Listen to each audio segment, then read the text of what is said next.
बिस्मिल्लाहिर्रहमानिर्रहीम। अस्सलाम वालेकुम नाजरीन, मैं हूं मोहम्मद अली और आज बात करेंगे किसानों की तरफ से किए जाने वाले भारत में एहतजाज के हवाले से। तो मैं आपको बताता चलूं, आज ये बहुत ही ख़ास खबर है और ये खबर भारत के हवाले से है।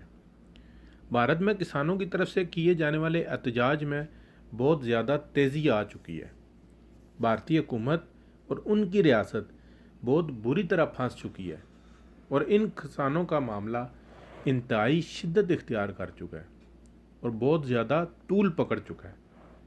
भारत की तरफ से बनाए जाने वाले 3 क़वानीन के हवाले से थोड़ा बताता चलूँ ताकि आपको ये बात समझ आ जाए कि भारत में ये एहतजाज क्यों हो रहा है और हमें इस बात को समझना बहुत ज़रूरी है। भारत ने जो 3 क़वानीन बनाए हैं, farmers produced trade and commerce protection and facilitation act 2020, ये इनका पहला कानून है और इनका दूसरा कानून है the farmers empowerment and protection agreement on price assurance and farms services act 2020। अब इनका तीसरा कानून है एसेंशियल कमोडिटीज़ अमेंडमेंट एक्ट 2020। ये 3 कानून भारत ने बनाए हैं जिनकी वजह से एहतजाज हो रहा है। अब ये 3 कानून अगर सादा लफ्ज़ों में बात की जाए तो आप ये बात समझ सकेंगे कि ये तीनों कानून किसानों के हिस्से की जो कमाई है, इनकी मेहनत है। अगर देखें तो किसान कितनी मेहनत करते हैं, हाल चलाने पड़ते हैं, बीज डालने पड़ते हैं, फसल की रखवाली करनी पड़ती है, सफाई करनी पड़ती है ताकि फालतू बूटियां निकालकर अच्छी और साफ़ सुथरी फसल हासिल की जा सके। इतनी मेहनत करने के बावजूद मौसमी ख़राबी की वजह से भी इनको काफ़ी भारी नुकसानात कई दफ़ा उठाने पड़ जाते हैं। इस सब के बावजूद वो सख्त मेहनत करते हैं और जब फसल तैयार हो जाए तो काट कर बेचते हैं और जो रकम हासिल हो इससे फिर साल भर गुजारा करते हैं। तो किसानों की ज़िंदगी काफ़ी मुश्किल है और अब इन क़वानीन की वजह से और ज़्यादा मुश्किल हो गई है। इन क़वानीन से ताजरों को फ़ायदा होगा, इन्वेस्टरों को फ़ायदा होगा। मोदी की हुकूमत ने अपने पसंदीदा बड़े बड़े मजबूत लोगों को फ़ायदा पहुंचाने के लिए किसानों के ख़िलाफ़ ये 3 क़वानीन बना दिए हैं, जो कि किसानों के साथ बहुत बड़ा जुल्म है और मोदी के मनपसंद लोगों के लिए ये क़वानीन बहुत ही फ़ायदा मंद हैं। अब इन क़वानीन को अवाम ने पूरी तरह मुस्तरद किया है और इनके ख़िलाफ़ एहतजाज पर उतर आए हैं। सबसे ज़्यादा आवाज़ हरियाणा से उठाई जा रही है, पंजाब से भरपूर तरीके से एहतजाज किया जा रहा है और दीगर पूरे भारत में जिधर जिधर किसान मौजूद हैं वहाँ से आवाज़ उठाई जा रही है। राजस्थान से आवाज़ उठाई जा रही है। किसान पूरे भारत से एहतजाज करते हुए मुतालबा किया है उन्होंने कि ये क़वानीन ख़त्म किए जाएं। मुज़ाकरात भी हो रहे हैं और 6 दौर मुज़ाकरात के गुज़र चुके हैं लेकिन कामयाबी नहीं मिली। इन किसानों की बात हुकूमत मानने को बिल्कुल भी तैयार नहीं है और मोदी की हुकूमत किसानों की बात क्यों नहीं मान रही, इसकी वजह यह है कि वह यूँ है कि किसानों ने अपनी बात मनवाने के लिए पहले एहतजाज किया। वो अपनी बात मनवाना चाहते थे। जब उनकी बात नहीं मानी गई तो फिर उन्होंने दिल्ली की तरफ मार्च शुरू कर दिया। किसानों ने ऐसा तंग आकर किया क्योंकि इनको यकीन हो गया था कि इनकी बात ऐसे नहीं मानी जाएगी। फिर उन्होंने तंग आकर दिल्ली की तरफ रुख किया और लाखों की तादाद में चारों जानिब से दिल्ली के गिर्द जमा हो गए। कुछ इतलात के मुताबिक 5 लाख के करीब किसान दिल्ली के बॉर्डरों पर धरना दिए हुए हैं और इनको वहाँ पर रोक दिया गया, जबकि किसान कहते हैं कि दिल्ली हमारी राजधानी है, हमें क्यों नहीं वहाँ जाने दिया जा रहा।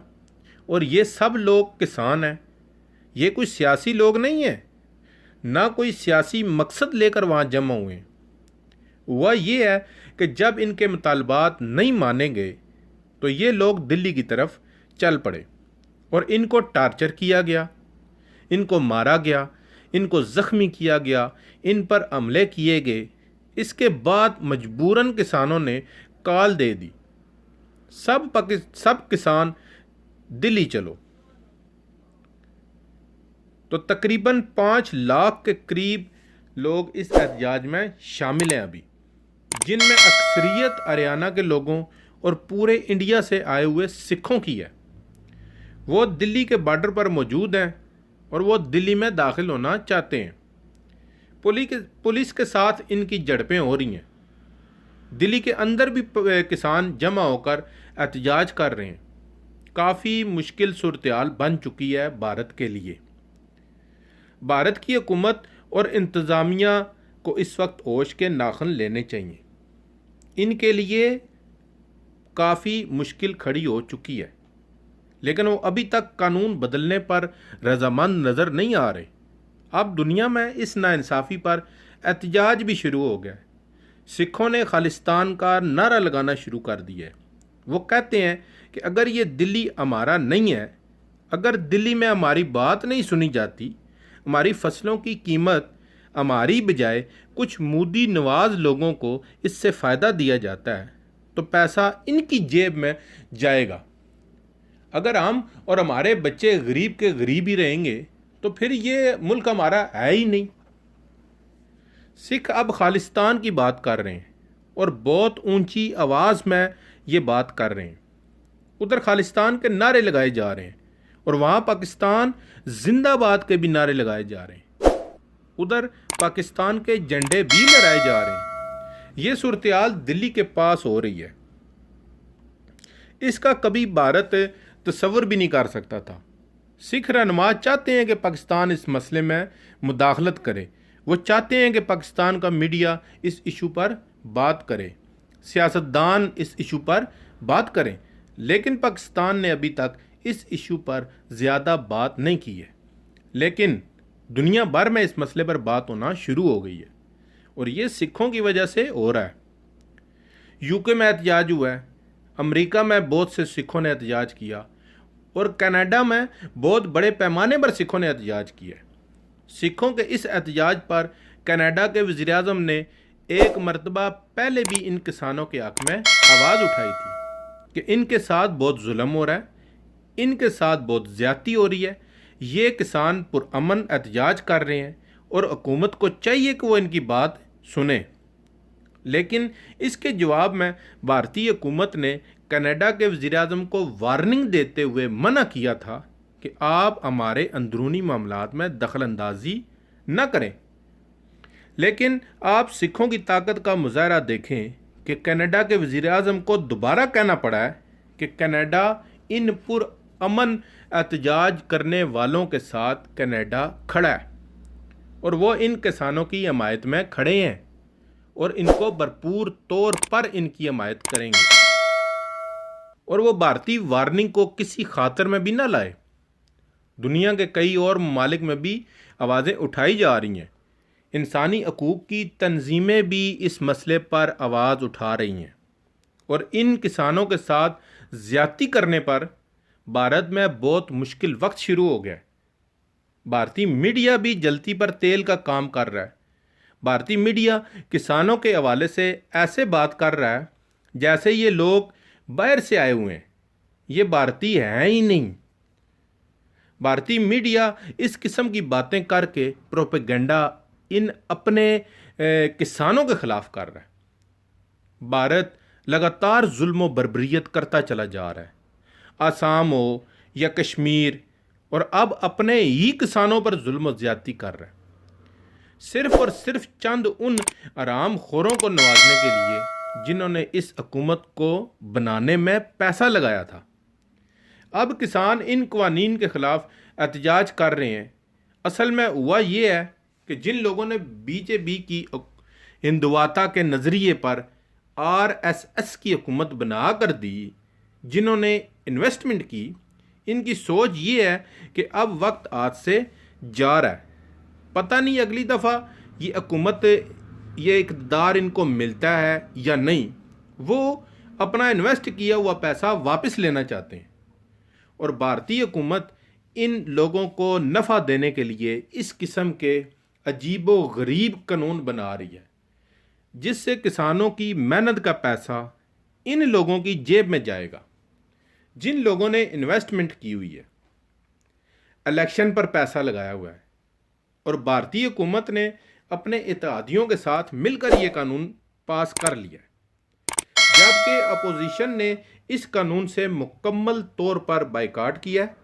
अपोजिशन इस कानून को गलत और किसानों से परले दर्जे की ज्यादती समझ रही है। अब जबकि किसानों की बात नहीं सुनी जा रही, तो उन्होंने एक और काल दी है, और वो काल ये है कि भारत बंद काल। और वो कह रहे हैं कि हम भारत बंद कर देंगे, और वो सब किसानों से कह रहे हैं कि पूरा भारत हर तरफ से किसान बंद कर दें, मुकम्मल तौर पर भारत में पहिया जाम कर दें, क्योंकि हुकूमत इनकी बात मानने को तैयार नहीं है।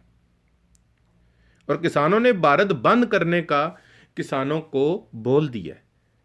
और अगर किसान इसी तरह इकट्ठे रहे तो पूरे के पूरे भारत को इस एहतजाज की लपेट में जल्दी ले लेंगे, और भारत के लिए बहुत बड़ी मुश्किल खड़ी हो जाएगी।